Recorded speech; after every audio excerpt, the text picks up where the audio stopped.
Durante décadas, Carlos Santana manteve tudo escondido. A dor, a traição, os momentos em que ele implorou para que o sofrimento parasse.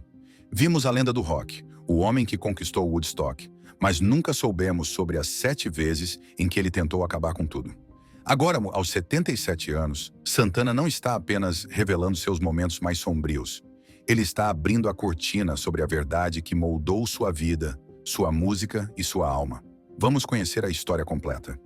O início da vida de Carlos Santana foi cheio de drama e momentos difíceis. Ele nasceu no México em 1947. Seu pai tocava violino em bandas mariachi e ensinou Carlos a tocar música quando ele era muito jovem.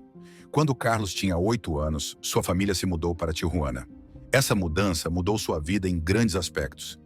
Em Tijuana, Carlos viu uma banda de rock descolada chamada Tejotes tocando em um parque. Isso fez com que ele se apaixonasse pelo blues e pelo rock. Mas a vida em Tijuana não era de todo boa. Durante 2 anos, Carlos passou por algo muito ruim. Um homem americano abusou dele de uma forma que nenhuma criança deveria sofrer. Esse homem levava Carlos para o outro lado da fronteira muitas vezes, comprando brinquedos e roupas para mantê-lo quieto. Isso só parou quando o homem bateu em Carlos por ele ter olhado para uma mulher pela janela. Esse período terrível deixou Carlos se sentindo culpado por muitos anos. Quando Carlos tinha apenas 15 anos, começou a tocar guitarra em clubes de striptease em Tijuana. Era um lugar difícil para um garoto. Ele viu algumas coisas bem assustadoras, como um policial sendo cruel com uma mulher que trabalhava lá. Mas tocar nesses clubes também ajudou Carlos a criar sua mistura especial de música latina com blues e rock. No início da década de 1960, Carlos Santana trabalhou como lavador de pratos no drive-in TikTok. Ganhava muito pouco dinheiro, mas economizava cada centavo que podia. Ele sonhava em comprar documentos para a imigração e uma nova guitarra Stratocaster. Um dia, ele descobriu que sua mãe havia pegado todas as suas economias, uma $300, e usado para pagar o tratamento dentário de sua irmã. Quando Carlos perguntou a ela sobre isso, ela lhe devolveu apenas os $20. Ele se sentiu tão magoado que saiu de casa. Com apenas os $20, voltou para Tijuana, onde tocava música em clubes de striptease para sobreviver. A vida em São Francisco era difícil para Carlos. Ele morava no Mission District, em um apartamento pequeno e lotado com outros músicos. Não havia nem mesmo uma cama, então ele dormia no chão. Trabalhava longas horas lavando pratos e mal conseguia comprar comida, vivendo principalmente de arroz e feijão. Ele não tinha dinheiro suficiente para comprar cordas de violão adequadas, então tocava com cordas quebradas ou usava o que encontrava. Foi uma época difícil. Mas ele não desistiu de sua música. Antes de se tornar famoso, Carlos tocava música nas ruas de São Francisco. Ele passava horas se apresentando em lugares como Fisherman's Wharf e Union Square. Em alguns dias, ganhava menos de $5. Enquanto tocava, ele ouvia muitos tipos de música, como jazz e folk. Ele aprendeu a misturar esses sons em seu próprio estilo, o que o ajudou a chamar a atenção das pessoas que passavam. O ponto de virada ocorreu em 1963, quando Santana formou sua primeira banda, a Santana Blues Band. Tudo aconteceu por acaso. Enquanto trabalhava em um drive-in, ele conheceu Tom Fraser, que o apresentou a Greg Rowley, um tecladista. Eles trouxeram outros músicos como David Brown no baixo e Marcus Maloney na percussão. O nome da banda, Santana, foi sugerido por Michael Carabello porque soava memorável. A ascensão da Santana à fama aconteceu de uma forma que parecia ser o destino. A banda teve sua grande chance em Woodstock por causa de Bill Graham, um promotor que acreditou neles. Graham estava ajudando a organizar o festival e disse aos organizadores que tinham que incluir Santana se quisessem sua ajuda. Naquela época, o Santana não era famoso. Eles ainda não tinham lançado seu primeiro álbum e a maioria das 400.000 pessoas em Woodstock não tinha ideia de quem eles eram. A banda era apenas um grupo local de São Francisco que vinha tocando em pequenos bares em lugares como Tijuana há pouco tempo. Eles receberam um espaço de 45 minutos no dia 16 de agosto de 1969, à tarde. Esse lugar os colocou entre grandes nomes como Grateful Dead e Creedence Clearwater Revival, o que tornou sua inclusão ainda mais surpreendente. O que tornou a apresentação de Santana em Woodstock ainda mais inacreditável foi o estado de espírito de Carlos Santana durante o show.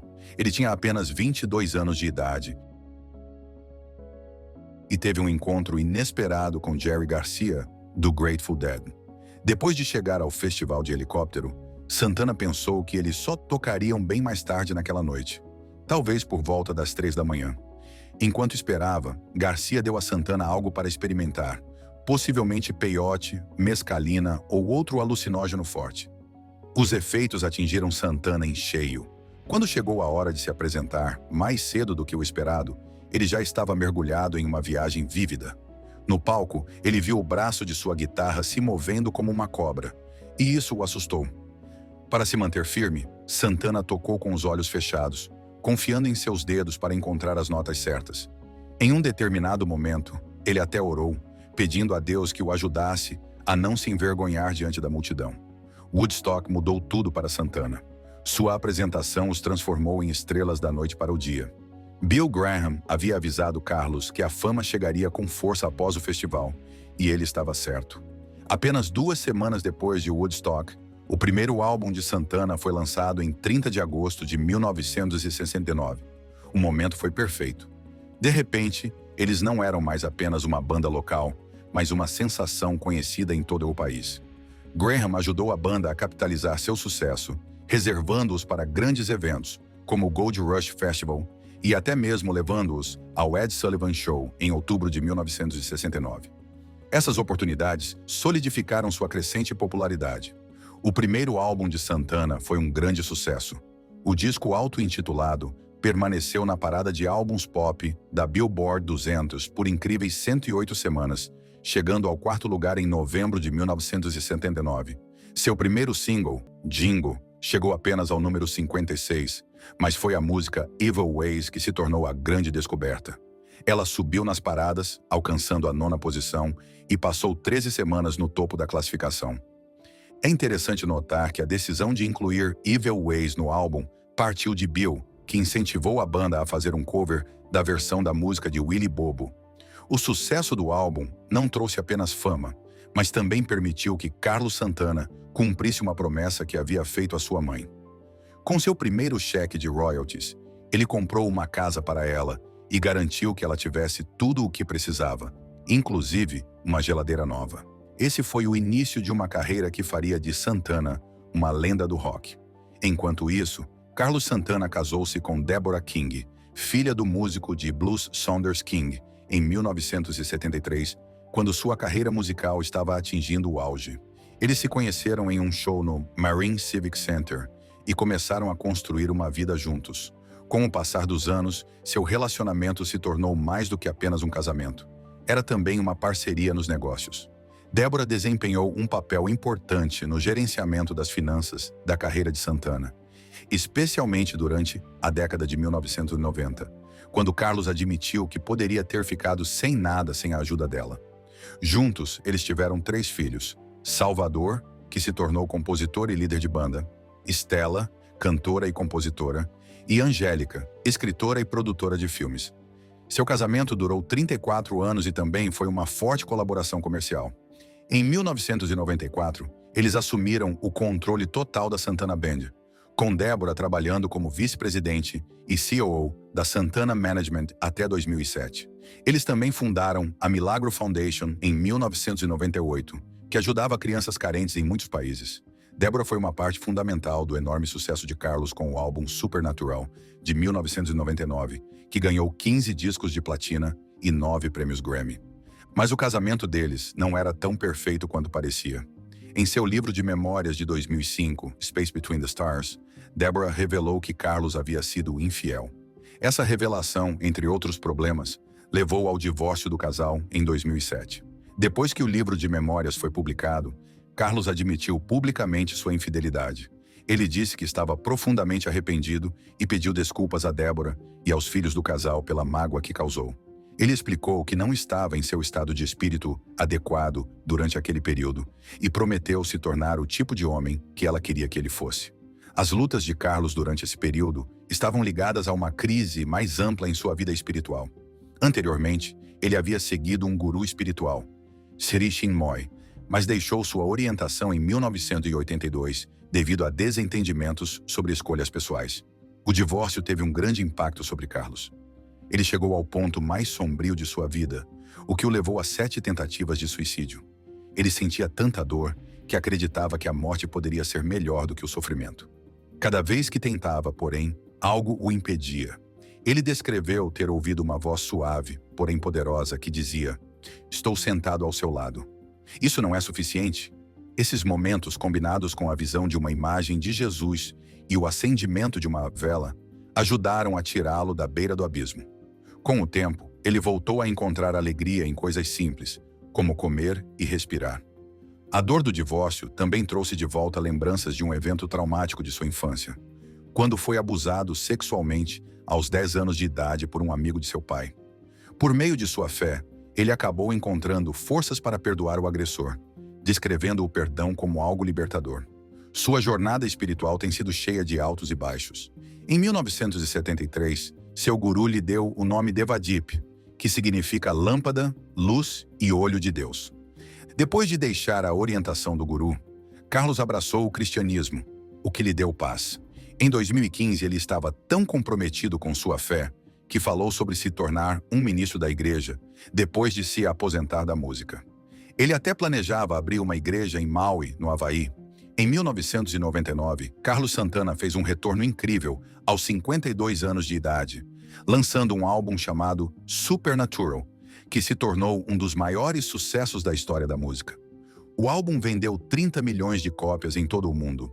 Isso aconteceu porque Clive Davis, o homem que havia contratado Santana para a Columbia Records em 1969, o procurou com a ideia de trabalharem juntos novamente. Era um grande risco, pois Santana não tinha um hit entre os 10 mais vendidos desde 1971.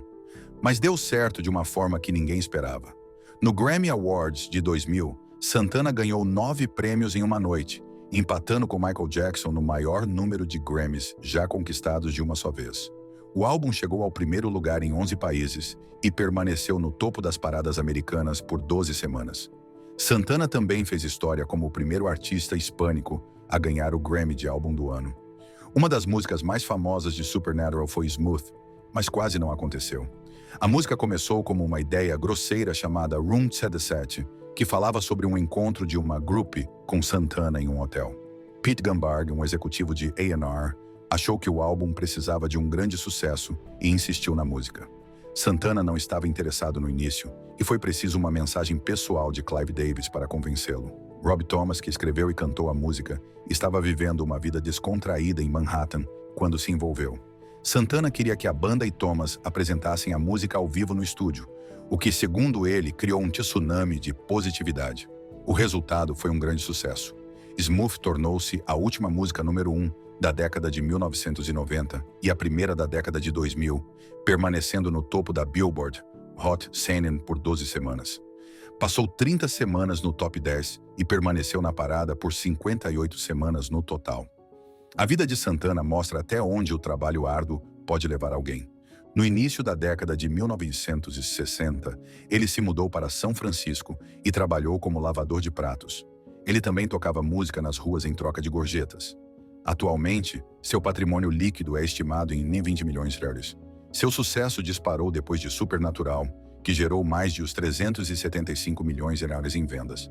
Santana investiu em imóveis, incluindo uma casa de 6 milhões de reais em Las Vegas e uma propriedade de 20,5 milhões de reais no Havaí.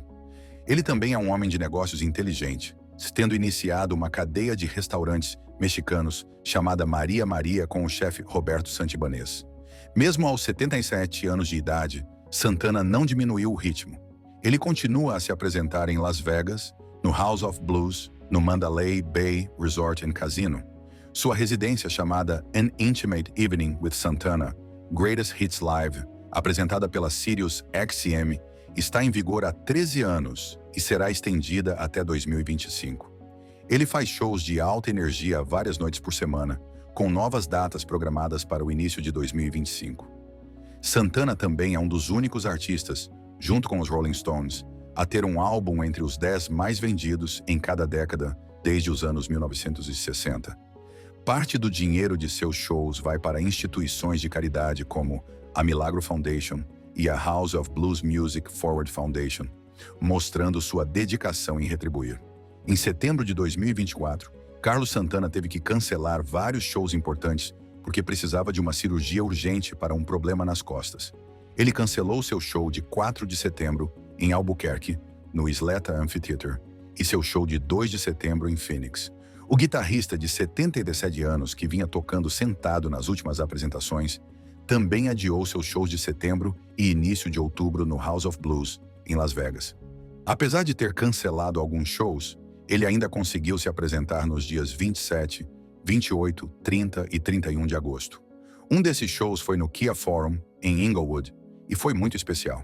Santana tocou 5 músicas de seu famoso álbum Supernatural, comemorando seu 25º aniversário.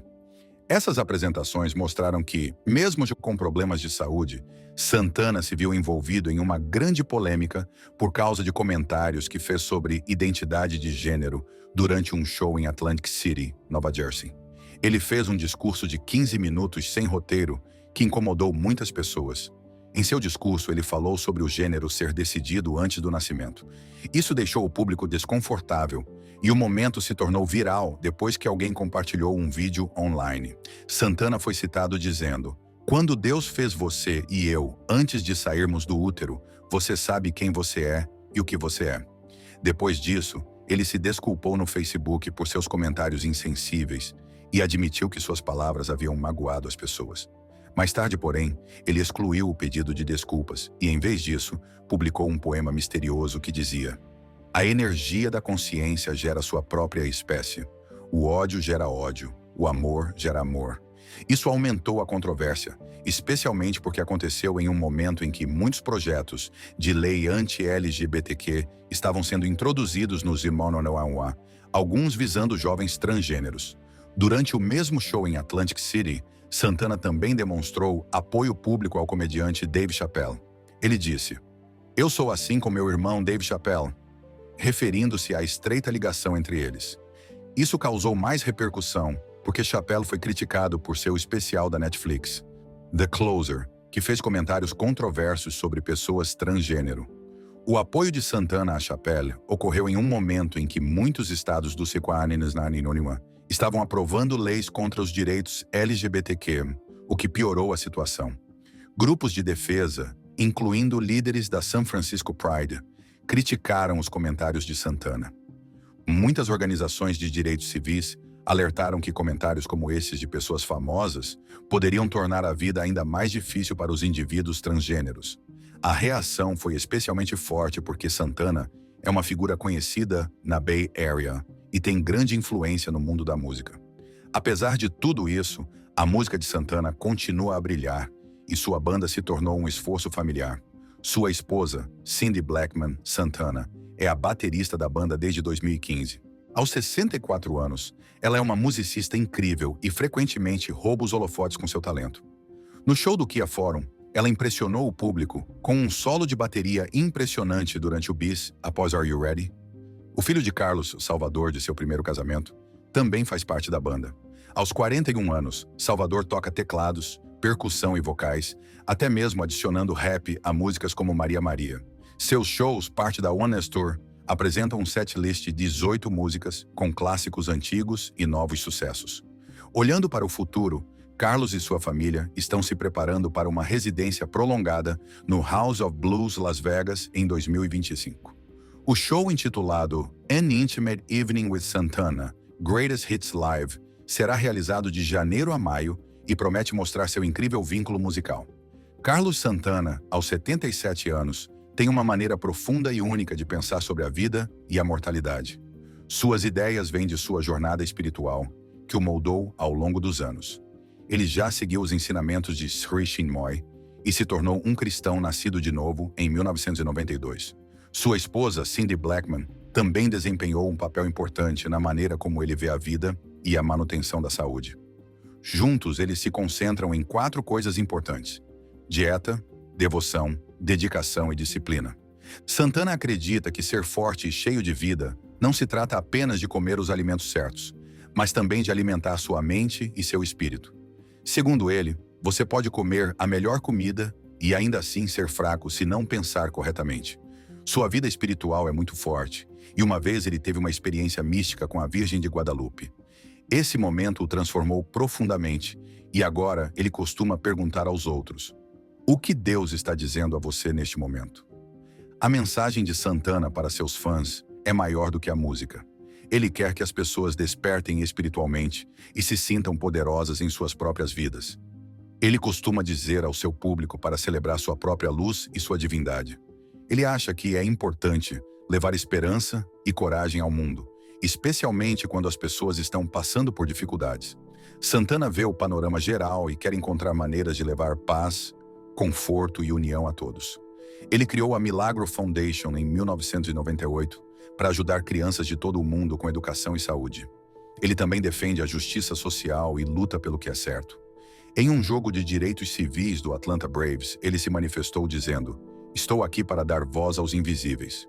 Suas ações mostram que ele não é apenas um músico, mas também alguém que se preocupa profundamente em tornar o mundo um lugar melhor.